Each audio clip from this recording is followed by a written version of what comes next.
is enough said. What's up, Heat Nation? Your boy Ernest here, back with another Miami Heat Talk video. Video number 2 of the day, you guys. So please show some support by liking the video. Do not forget to subscribe to the channel. Now let's go on another Miami Heat Talk adventure. This video, you guys, we're not talking about Jimmy Butler. We ain't talking about all this drama, rumors, nothing like that. We talking about our boy, our first round draft pick for 2024-2025, Kel'el Ware. Now, as most of you remember, before the draft, I was a huge fan of Kel'el Ware. I did a video breakdown, breaking down all of the picks that I feel the Miami Heat should make, all the players they should pick up. And the top 2 players that I talked about, number 2 was Jared McCain. But the number 1 player that I said the Miami Heat needed was Kel'el Ware, who they ended up drafting. Now, I understand that when you look at Kel'el Ware's numbers this season versus other players that were drafted around him, like Jared McCain and Dalton Connect, it's a disappointment. You know, this season, Kel'el Ware averaging about 13 minutes a game, 6.5 points, 3.5 rebounds, a block a game, 60% from the field, 46% from the three-point line. Now, look, the three-point percentage, which is really good, it's not like he takes a lot of attempts a game. He takes about 2 attempts a game, so he usually makes about half of them, as you see. But when you look at his numbers, it's a little bit disappointing. But the only reason why is because he wasn't really getting an opportunity. He was playing behind Kevin Love and Thomas Bryant. He was the 4th option the beginning of the season, barely getting any time. But you saw why. The kid can rebound, the kid can score in the paint, and he can block the hell out of shots. But that was really all he could do in the beginning of the season.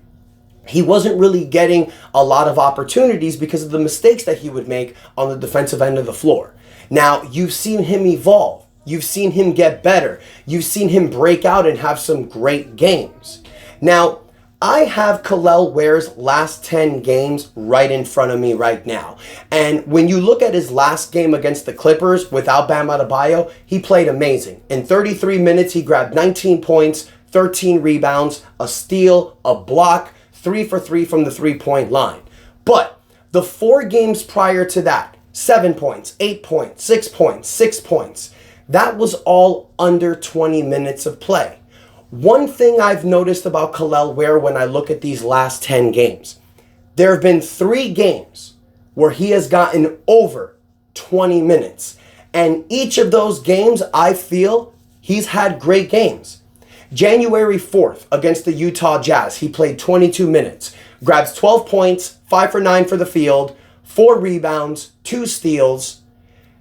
The game against the Pacers, January 2nd, that horrible game from Jimmy Butler, Kel'el Ware broke out. In 21 minutes, he got 21 points, 9 for 11 for the field, 3 for 4 from the three-point line, 3 blocks.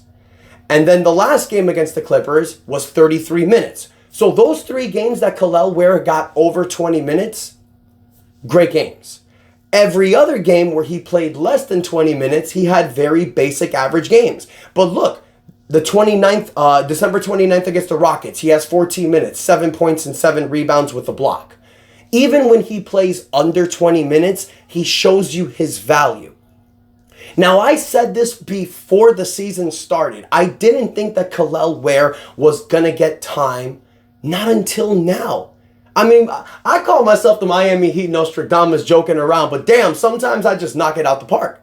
Because I literally said the only way you're going to see Kel'el Ware get some time is if Kevin Love gets hurt, Thomas Bryant goes down. It needs to be a situation where he's given this opportunity, kind of like Jaime Jaquez Jr. got last year because of Caleb Martin, Haywood Highsmith, and Jimmy Butler missing games. So here we are in January, and here is Kel'el Ware getting more opportunities. He is officially the backup center to Bam Adebayo. And I know he's officially the backup center because when Bam Adebayo didn't play against the Clippers, Kevin Love started and Kel'el Ware got his regular backup role, even though he played more minutes. But now that you're seeing Kel'el Ware evolve, now you're seeing the Miami Heat move to this youth movement. If they potentially trade Jimmy Butler, should a huge lineup change be done? Is it time for Eric Spoelstra to start Kel'el Ware next to Bam Adebayo? Think about this, you guys. I understand that he may not be ready, but he's showing that he is. And why not just throw him out there and see what happens? Now look, if Jimmy Butler ends up staying, I understand that you could look at a front court of Kel'el Ware, Bam Adebayo, Jimmy Butler and think, well, there's not really a three-point shooter there. Even though Bam and Kel'el Ware can hit the three-point shot, none of them is known as a sniper. Well, that's an easy fix. You just start Tyler Hero and Duncan Robinson in the backcourt. Two guys that average over 40% from the three-point line. And there you go. There's your fix. A perfect starting lineup, in my opinion, would be Kel'el Ware, Bam Adebayo, Jimmy Butler, or Haywood Highsmith, depending if you trade Jimmy. Or whoever you get for Jimmy, you can plug them in there. And then you can start Duncan Robinson and Tyler Hero in the backcourt. That can help you with the three-point threat. Having Kel'el Ware and Bam Adebayo as your starting center and power forward helps you tremendously. Not only on the defensive end, because we know that Bam is one of the best defenders in the NBA. Out there with Kel'el Ware, who's a block shotter, that's dangerous. But this also allows Bam Adebayo to be more flexible, to play his natural position.